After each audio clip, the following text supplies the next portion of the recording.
Hello, everyone, and thank you for joining us today in the KnowTalks series, the Abu Dhabi International Book Fair edition, live from Abu Dhabi. Hello, Sara.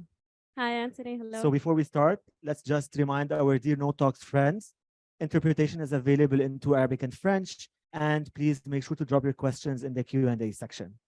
Sara Shatila is the United Nations Communications and Advocacy Manager for the United Arab Emirates at the UN Resident Coordinator's Office. Hello, Sara. Hello. Hi, Anthony. So, Sarah, there's a hot topic today. It has been a hot topic for a while, climate change. So, besides the impact of climate change on the environment, can you please set for us the scene and how climate change is affecting the sustainable development, the broader sustainable development concept, and namely human development? So I'll leave it to you, and then we'll have some questions from the audience and discuss further. Over to you. Thank you so much. And hello, everyone, for wherever you are joining us around the world. Thank you so much for being with us today. And thank you once again to Hamad bin Rashid Foundation and UNDP for having us. It is indeed a very important topic because we are at a very critical point in the world now when it comes to climate change. And we are now seeing a lot of reports, a lot of shocking numbers that are highlighting that the future of our planet is in danger, and this is affecting the livelihood of our planet, which is why now climate change is becoming a very important topic to address. And especially we will talk more about the Sustainable Development Goals and linking it and how we can take climate action. Feel free to drop any questions at any time, and hopefully we can address them at the end of the session. So of course, now when we talk about climate change, first thing that we need to know is what is climate change? Because we hear a lot about the terminologies. Maybe some of us know that, okay, maybe it's just the temperature of the earth is increasing, so what?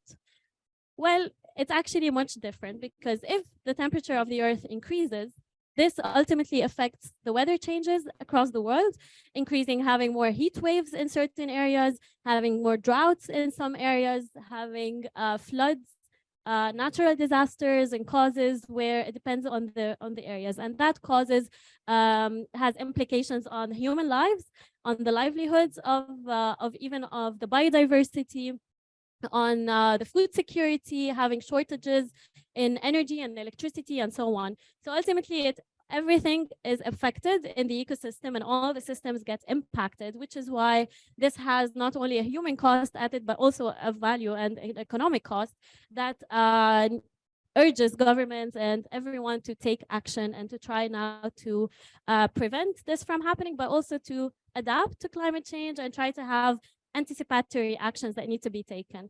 So this is why this year is very important, and we will talk a bit more about this shortly. But I also want to take note of the year 2015. And I'm not sure if maybe some of you know why the year 2015 was significant, and it has two main significances in the global world. But can anyone maybe take a guess? So let's see the audience. So what? The Okay. fifth industrial revolution. Interesting. Let's see the audience online, maybe. Drop your guesses in the Q&A section. Maybe there's another hint linking to the year 2030 as well.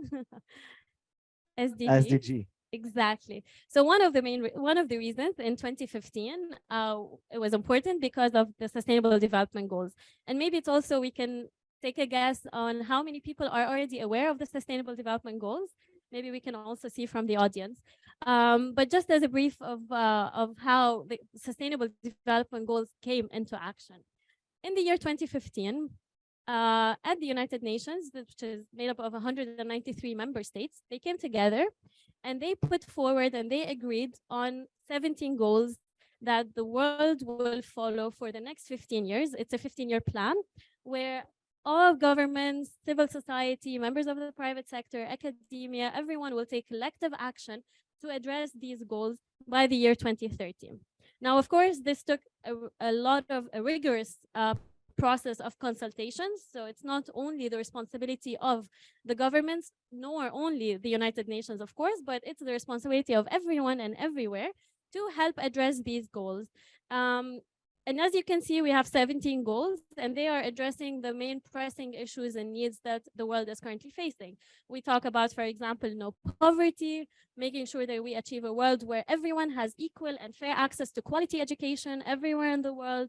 Everyone has access to healthcare services. So we talk about good health and well-being, having peace around the world, taking climate action, which is goal number 13, and so on. Now, what makes the Global Goals agenda a unique one? Of course, we are not looking at a deadline by the year 2030 where we need to achieve them. I think the audience cannot. Yeah. So we had a technical issue. The sound got muted. So if you could just please recap on the Sure. the slide again. We're Yeah. sorry for that, our dear audience. You know, Sure. technology is going at a very fast pace. Maybe we're not catching up with that. Yes. Sorry, It's I'll let always you again. a silver lining. We're able to Yeah. connect with everyone around the world, but we always try to adapt and Sure. to overcome some challenges.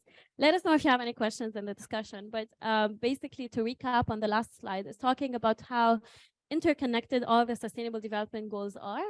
And when we talk about climate change specifically, if we are to avert the challenges and the consequences of climate change, we also need to look at all the other goals and address the inequalities. We need to invest in quality education.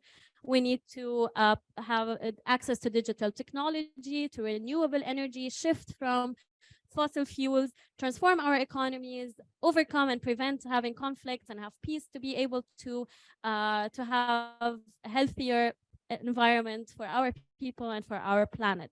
Which is why we were also mentioning that the year 2015 is also a significant year. Other than this is where the Sustainable Development Goals came into place, we also had the Paris Agreement. And we had it in the chat. Someone mentioned the Paris Agreement. Yes. Great. So I'm happy that was mentioned. I'm glad. So the Paris Agreement was, it brought together the world leaders to come together to agree on a plan forward to address the challenges that are happening due to climate change. So it has three key elements if we are to summarize them. One is making sure that we reduce greenhouse emissions to make sure that the global temperature does not exceed or rise beyond the 1.5 degrees Celsius.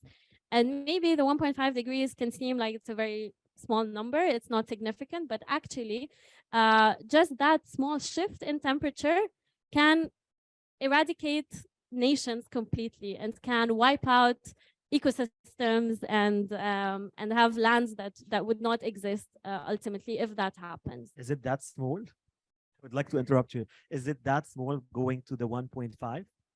So for the general audience, does it require incremental efforts, or it does require a more comprehensive, multi-dimensional intervention? Of course, it's a rigorous process that needs the action of everyone, especially that we are almost there, and the 1.5 degrees is might be likely to happen. There will be reports, and there has been some reports that predict that if we go ahead with the same scale and the same rates and making sure or going by as if everything is normal, we will exceed the 1.5 degrees. And already we've had some increase in the global Earth temperature, which ultimately we're seeing, especially in the recent years, some of the disasters that are already happening with glaciers melting in the Arctic, with the floods in Pakistan, for example, the heat waves that came, especially here in the region with Iraq and Kuwait, the wildfires that were happening in Australia and in other parts of the world. So ultimately, we are seeing these drastic shifts. Also, we had heat waves in Europe in the summer. So we are seeing some changes that are not the norm as we opposed to as what we're used to, and this is why we need now to really kind of shift and take and accelerate action, which is why we're talking about accelerating climate action, because what we're doing clearly is not enough. It is helping, but it's not enough, and now we need a more it's a decisive moment, and we need to make sure that we take robust actions and make sure that we have this clear. So this is one of the key elements. The second one is reviewing countries' commitments and making sure that we are on track. And this is also something called the global stocktake. So we'll talk about this in a bit. But this year in the climate change conference at COP28, which will be hosted in the UAE, this is also a moment where there will be the global stocktake process. And this is also adds to the significance of this year's COP28 because the members and the parties as part of the climate change convention will come together and will take stock of what happened in the past 5 years, in the past 15 years since the Paris Agreement until today, from 2015 until today, taking stock on where we are and where we're headed and what needs to be taken, and having negotiations that put forward commitments that that everyone will follow. And the third important key element is to make sure that we have adequate financing that is needed for developing countries to be able to also mitigate the effects of climate change, because of course we are looking at inequalities when it comes to countries being able to address and take effective measures and actions. Some countries are still trying to address different challenges and different, they have their own conflicts, for example, they need to be addressed. So we need to make sure that countries help one another and we have a proper fund and proper financing on this. So this is why I think we've already talked about this. It's important that we are accelerating climate action and have a collective action and approach to when we talk about climate change. I'll just walk you through, I'll give 3 examples on the UAE's progress so far on the Sustainable Development Goals. And I've selected 3 goals related to climate action. One is affordable and clean energy. So when we look at SDG 7, we can see how the UAE, for example, is taking some measures to address that. And they've set, the UAE, for example, has set targets to reach net zero emissions by the year 2050. And the UAE was one of the first countries that were able to, that made such a commitment. They also have targets to reduce emissions and their energy usage by 30% to be generated from renewable energy and clean energy and solar and hydrocarbons. The UAE also has one of the largest solar panels across the world as well. So it's shifting and trying to see how they're shifting their economies based on that. The second is on climate action, SDG 13. Other than the UAE is hosting the climate change conference on climate change, the United Nations Conference on Climate Change, COP28, which is jointly hosted from the United Nations Framework Convention on Climate Change, the UNFCCC. The UAE is also, they announced reducing or cutting back on plastic waste, for example, and mobilizing efforts to address and with the public on limiting plastic bags and single-use plastics and so on. And these are like some simple measures that are being taken. On the marine life and life below water, for example, the UAE works closely with the Food and Agriculture Organization here in the UAE on sustainable fish farming, which also addresses the issue of food security, but also in a more sustainable way. The UAE also has protected areas, marine protected areas, around 16 of them across the country, to make sure that they curb the overfishing, they preserve the marine life, the biodiversity. There's also a convention on the migratory species such as the dugongs and the seagrass. Ultimately, it all helps in tackling and maintaining the marine life in the UAE. So these are some brief examples that I'm giving. And I also wanted to highlight some of the ways that we can be involved as young people and as people across the world. One global campaign we have is the Act Now campaign.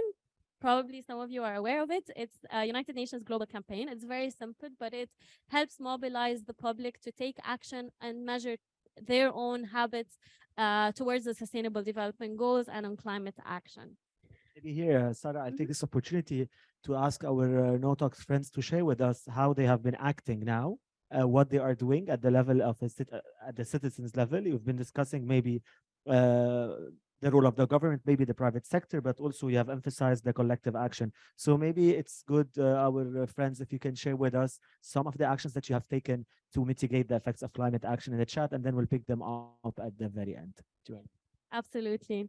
And the other thing also that I want to shed light on is the important role that youth play when we talk about climate change. We've heard talks before where we used to say youth are the leaders of tomorrow. We're protecting our planet for our future generations. But unfortunately, it's not the case anymore. We are not addressing climate change as a problem for future generations anymore. It's an issue that we are currently facing and we are currently living, and we need to address today, which is why we are part of the solution as well, because we are being affected. And specifically young people, they are being affected the most, which actually studies show that women and young people are the most affected from climate change and from the consequences and the effects of climate change across the world, which shows that youth need to be part of the discussion. They need to be part of the decision-making process. They need to be part of the solutions and bringing in innovative ideas. And we saw in last year's COP27, the climate change conference in Sharm el-Sheikh, it was the first time that there was ever a children and youth pavilion that was present at the Blue Zone, which is at the area where all of the negotiations and all of the members of the parties were present. And of course, this year, we're expecting to have a more rigorous and a more active engagement of young people with a pavilion. And we also have a youth climate champion from the COP28 presidency. There's also a set of initiatives that the United Nations is having, including UNDP, UNICEF, and other UN agencies that are mobilizing the role of youth to be part of the climate change. There's also from the constituency of the UN Climate Framework Convention on Climate Change, the UNGO, which brings together young people and civil society. And we have the Conference of the Youth that takes place prior to the COP28.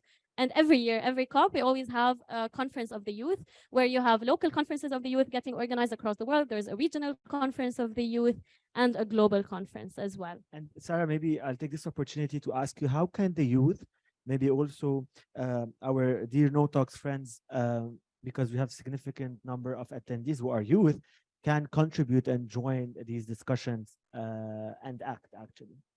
Absolutely. I think the first part, which leads me to the second slide, is to get informed, because I think the first step on wanting to get action or wanting to get involved is to educate ourselves and getting informed.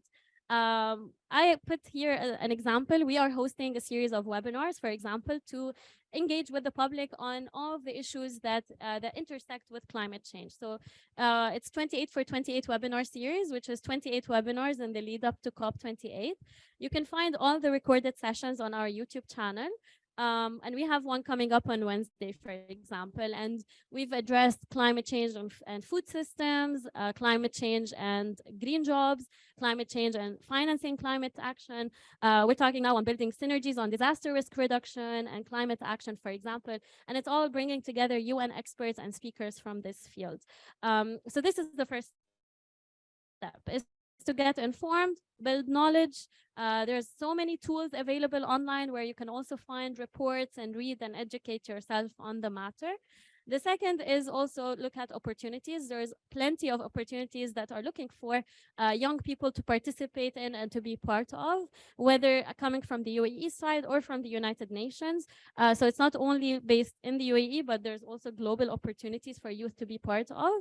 And the third part is leading up to the COP28 is to also influence and make sure that you are living and embedding the SDGs into what we're doing and into our practices. So of course, we have demands that we need to ask from global leaders on what needs to happen, but there are things that we can also do and things that we can make sure that they can happen within our own areas and our own sectors, within our own communities and our own groups, for example, in universities. So it can also start from there.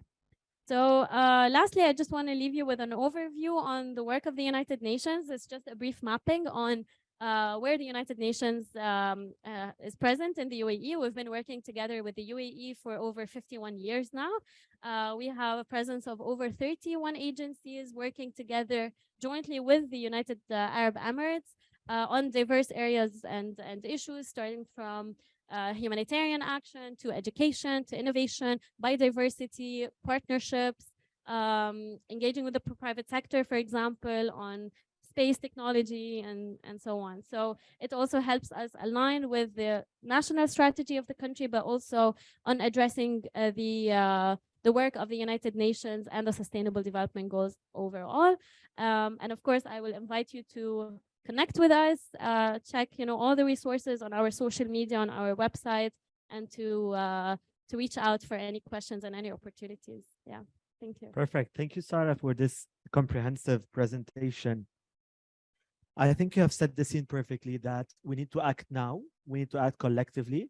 And there are a set of platforms, be it the knowledge that you are sharing at the level of the United Nations in the UAE, but also in the events that are happening around. So maybe just to highlight on the COP, I've received several questions from the audience and some input on what they are doing at the level of the citizens, and have come across that many of them, they have ideas and they would want to translate it into action. So what are some platforms that would encourage maybe young entrepreneurs, but also entrepreneurs in general, to take to support climate action? The first thing that I would say is to not wait and to go ahead and do it.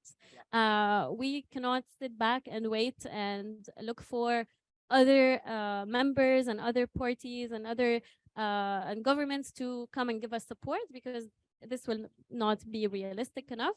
I would really say that if you have a great idea, if you have something that you want to showcase and a solution, just go ahead and start building it. Build it with whatever means or whatever resources you have available at hand. And then once you have something that is already viable enough, then you're able to bring in and add more resources, bring in partnerships. I always believe in the power of partnerships, which is SDG number 17. I really think that if we want to move ahead, we need to move together, and we need to bring and have that collective action, as we said. So don't be afraid to reach out to others and look at mutual benefits and how you can both work together, share resources, and really advance together.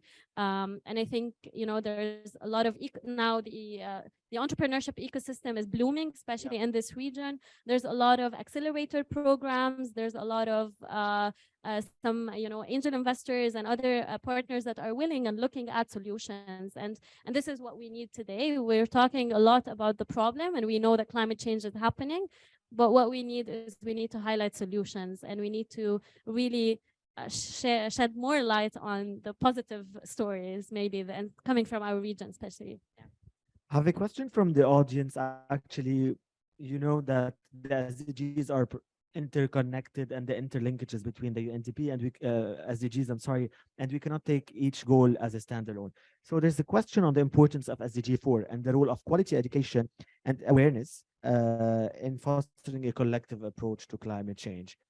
What is the role of education, and also paving the way for collective action? And do you have any insights maybe on some, let's call it education reform that maybe acknowledges the importance of introducing climate action at the very early stages of education? Absolutely. I love this question. And I think maybe my answer will have a two-part answer. In addressing quality education, it's very important and it's necessary, and it's the initial step, I would say, if we want to take climate action, which is what I mentioned, is to get informed and education at all levels. And it starts now from the early age, from schools. We're seeing now how curriculums are embedding the Sustainable Development Goals into their curriculums, and especially on climate action, getting informed and having the resources needed to do some research, get all the tools that are needed, the experiments as well, and different solutions. So that's one. We also have a lot of resources from the United Nations and from partners, where you can find online on reports that have happened, that have been published on. There's something called the Climate Action Dictionary, published from UNDP as well, where you have all the terminologies. It's like a glossary of terminologies related to climate change that you need to know of, and it's put together as a dictionary, for example. Take note, guys. Climate Change Dictionary. It's available online. Yes. And we'll share it after the session as well. Absolutely. And the second part of my answer is also we're seeing how schools are transforming their institutions into green schools. We also had a very interesting webinar a few weeks ago, in which can also be found online on the YouTube channel. It was from UNESCO and from the UNFCCC, where we are working on, also UNESCO is addressed on transforming schools into green schools and what it means to be a green school, looking at sustainable classrooms, how we're building the areas, learning areas, for example, the cooling, natural cooling of the buildings using minimal energy and resources in the classrooms, and so on. So I think this is where we can see that education intersects with climate action, and we're looking at it at all fronts and all levels, from university levels, academia, but also from preschools and elementary schools as well. Yeah. I would like to thank our side. I think Sarah would be happy to discuss them further.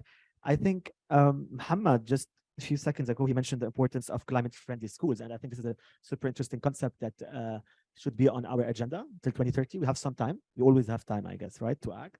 So I'll move now from the education, and this question also from the audience, moving from education to the labor market. We've also seen some boom in the green jobs, blue economy, green economy.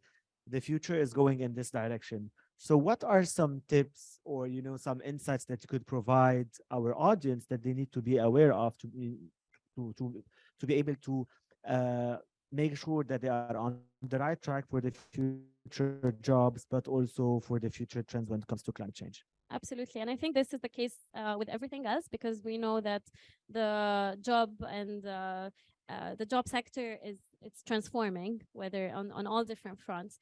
And I think the first thing and the most important one is to stay agile and to build your capacities and have the skills that are needed for the job. So don't limit yourself to only the areas that you study or you know of. And this is also a personal maybe tip from from my end, is to really be aware of the trends that are happening in the world, of where the world is headed, and the economies as well, and where the opportunities are available. Learn and build your skills accordingly. There's a lot of available free tools online that can help you now learn anything that you want in such a short amount of time, or you can even specialize in certain areas if you want to really focus on maybe certain to have certain skills and certain expertise. But I think the more you diversify your profile, the more you can adapt to the changes that are happening across, and be able to adjust and provide and add value. I really think that adding value is a key to see how can we utilize our skills to add value and to contribute to making the world a better place. I think it starts from there. Yeah. Perfect. I'll jump back to goal 17. And the question is, you've mentioned the role of partnerships, but also you have emphasized in your discussion on the role of the government. So should the government be a regulator? If you want, let me phrase it this way: more regulations or less regulations? Should it happen naturally, or there should be, this the role, emphasizing more on the role of the government as a regulator? So, do you think there's one model for all economies, all countries, or you think it depends on the economy and the climate agenda? So more regulations, less regulations. Sure, I think it's a much more complicated, maybe, I think, to address. But I don't think we need to draw the line between what the role of the government and the role of the civil society or private sector. I really think that if we need to move forward, we need to have an open discussion and conversation and engage with all members of our society to be part of the solution. So we're not imposing some decisions coming from governments on the others, but now we're also seeing that the actions are becoming more collective. We're bringing in the private sector because they have a very important role to play. We're involving the member states, the civil society, young people as well, because if we need to have sustainable solutions that are inclusive, we need to make sure that we are taking into account the perspectives and the needs of all members of our society. So as governments, they also need to be more open and welcoming to engage with their own people as well to develop solutions. Perfect. And then there's a question on financing, green financing, climate financing. So we've seen, some economic downturns now globally. There's some economic unrest. So what are some platforms to finance, this climate agenda? And is it that expensive? And why? If so, why is it that expensive? I That's think costly, actually. Yeah. Well, definitely. I think there's just now more research is being put into it, and more having more mechanisms that are still now being addressed. But as the world shifts to that, we're seeing now more, for example, banks and private sectors that are now encouraging in the financial institutions, encouraging investments, green investments. But apart from that, also we're also seeing how one of the outcomes that came from COP27 was the loss and damage fund, for example, and working together with all members, states and governments on establishing a fund a joint fund to fund the SDGs and have put forward the climate action and climate change agenda.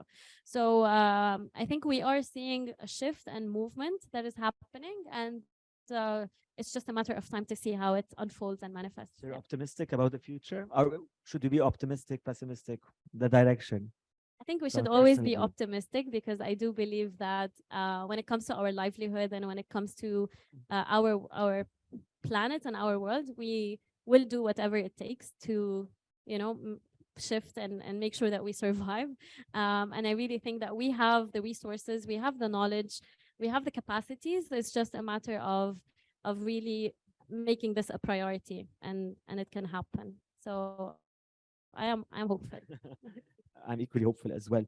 So thank you so much for our audience. We have several questions. I'm trying to pick up as many as possible. So I'll take the last question. No, I like this one. What do you think about volunteering? The volunteering opportunity, and how can it support, the climate agenda in countries? Amazing question. Of course, I think volunteering is one of the most important probably act that one can do to get involved and to really give back to the society. To volunteer and you get a lot of experiences, you gain knowledge, but you also add value and you contribute, and you really help build your, this is one of the ways that you can build your capacities and build the skills that are needed. So thank you for addressing that, because I think it's also one of the ways to build up on your knowledge is through volunteering and really doing things hands-on and being involved in the society and with other members. And we're seeing there's a lot of opportunities to volunteer. There's also the United Nations volunteers, which specifically provides opportunities for members who would like to volunteer with the United Nations across in different opportunities. You can also look at that, but also engaging, and we're seeing in the UAE, for example, could be a lot of opportunities that will come up in the lead up to COP in the climate action front. Yeah. Thank you so much, Sarah. It's always our pleasure to have you with us. Thank you. And for sharing these insights and future trends. Our dear audience, thank you so much for joining us today. Stay tuned for our next session tomorrow, live from the Abu Dhabi International Book Fair with Emma Burdett, and we'll be discussing how to break barriers and achieving gender equality. Thank you so much, Sarah. Thank And you. see you, our dear audience. Thank you, everyone. Thank you.